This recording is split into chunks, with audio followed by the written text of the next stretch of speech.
Welcome back to our channel, ladies and gentlemen. Allow me to request you to subscribe to our channel if you have not yet subscribed, and when you do that, please click the notification bell to allow YouTube to recommend to you our videos. Please like this particular video and share our videos if you can. To those who support our channel, I want to say thank you very much for this continued support. I don't take it for granted.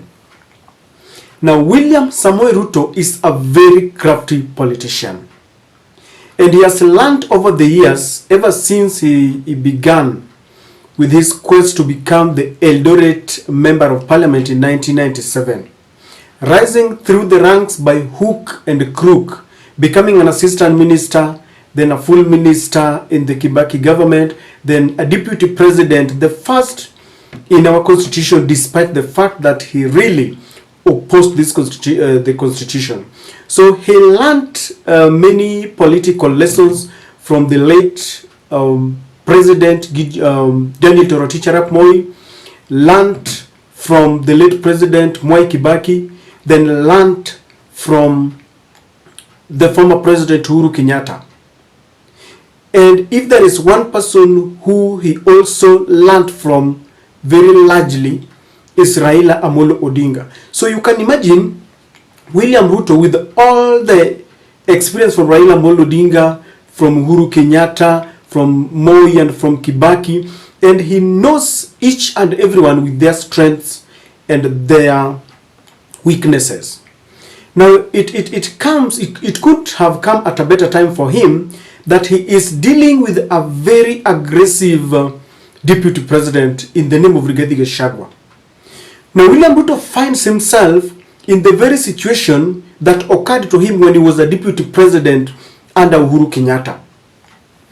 Back then, he faced a situation where Uhuru Kenyatta wanted Raila by his side so that they could work smoothly. But he knew very well that if Raila had come to Uhuru Kenyatta, Raila has got this penchant for, honesty and magnanimity. So much that when he comes by your side, you will take just a moment and like him, and you will start working together. And since William Ruto had worked with Raila Amolo Odinga in 2007, they were together when we had that political storm after the elections were stolen. He knew very well that if Raila would cross and shake hands with Uhuru Kenyatta, all hell would break loose. And because he was so much obsessed about Kumira, Uhuru had said that he would do his 10-year term and then hand over the baton to William Ruto. William Ruto became mad, started campaigning earlier, and he opposed any kind of a handshake. But all the same, Uhuru Kenyatta defied him and welcomed Raila, extended an olive branch, and they worked together. Now, today, William Ruto finds himself in the position where Uhuru was, and Rigathi Gachagua is now the deputy president. And when William Ruto studies Rigathi Gachagua, he understands what is going on.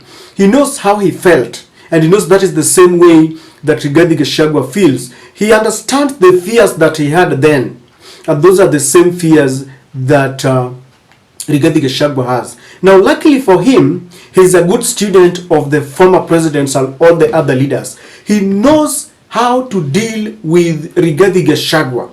He knows what to speak to his supporters, and he knows, as I always say, what is music to their ears.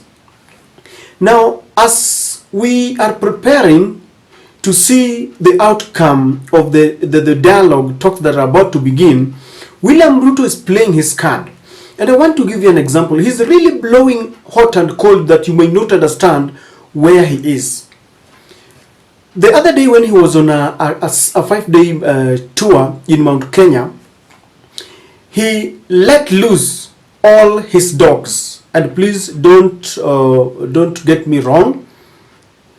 He let loose all his dogs. And you could see Kimani Chungwa, Rigathi Gachagua, and Ndindi Nyoro spitting venom and preaching how they were not going to accept a handshake, and they really talked so ill about Raila Amolo Odinga. And William Ruto organized for this tour at a time when he knew very well that the country was ripe for dialogue because people had been killed, and those who gave him the power, the USA and those international communities, were compelling him to have talks with Raila Amolo Odinga. He knew very well that he was not going to welcome this. So what did he do? He had promised the Western nation that he was going to have talks with Raila Amolo Odinga. And that is something that is going on. But now on the other side, they were assuring the Mount Kenya people that they will not talk. All these talks are just a mere formality. And if you listen to him, he continues to preach the same thing. Yet when you, at the same time, when he was in Mount Kenya, he sent one of his very special allies, Rhodes CS Kipchumba Murkomen, and he went to Nyanza in Homa Bay, to be very precise.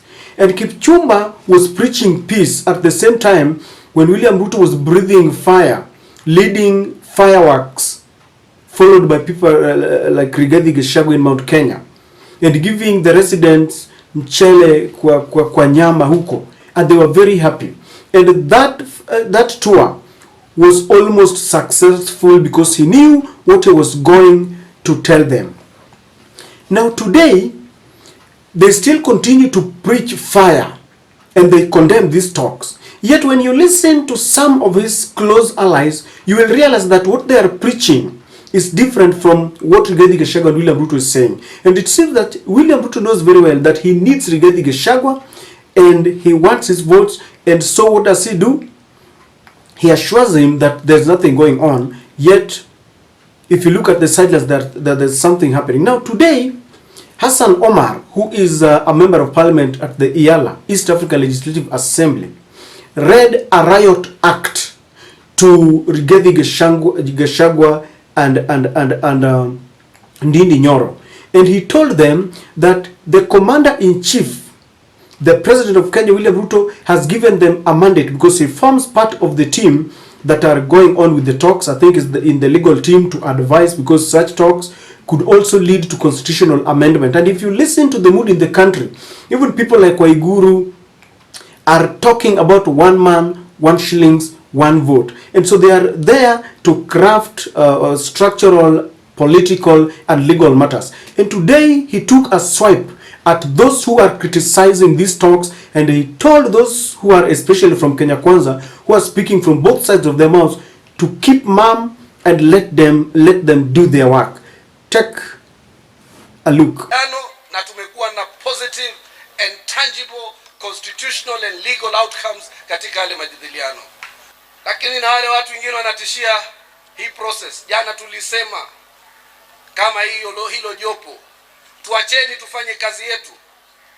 Kuna wengine kutoka hata katika Kenya Kwanza wanazungumza kwa maana ambayo inaeleza ikaleta tashwishi. Sisi tuko na imani kama wanakamati kwa ile mandate tuliyopewa na ile iliyopitishwa na bunge, na wiki ijayo itapitishwa na Senate. Sisi tutatekeleza majukumu yetu kwa nia moja na kwa nia safi na kwa maslahi ya wananchi wa Kenya. Ladies and gentlemen, if William Ruto did not want Hassan Omar to speak, he couldn't have that audacity to speak. And those sentiments were meant to go to Rigathi Gachagua and Ndindi Nyoro. You know, William Ruto cannot read a riot act to them. William Ruto cannot point a finger because he knows they will start saying that, you know, we voted for you, but now you are abandoning us. So on one side, he will always tell them that we don't. In fact, even today, Rigathi Gachagua was in Machakos, somewhere in Tala or Mwala, in a funeral conference there, and he really talked ill, attacked Raila and said that these talks are nothing, they will yield nothing. And William Ruto was in Nakuru, also saying the same thing. But then you can see some of their brigades are sending mixed signals. When they preach water, the other people are drinking wine. And this is why I'm telling you that William Ruto knows what he's doing. He knows how to manage his deputy president. Let me tell you, if William Ruto will manage to take some of what he thinks are swing votes, Kisii, part of Nyanza, Coast, Western, I'm telling you, he will not go slow on Rigathi Gachagua anymore. Because if you look at signs and symptoms, he is really beckoning the Luhya nation. He's really making inroads in Nyanza, in Kisii. There is something that he's crafting. If he succeeds in doing it, I'm telling you, hell will break loose, and Rigathi Gachagua will suffer the consequences, because as all this is happening, they have buried their heads in the sand like the proverbial ostrich. We can only wait and see, but you can easily predict that something is cooking, and it is not something palatable to Rigathi Gachagua and his followers.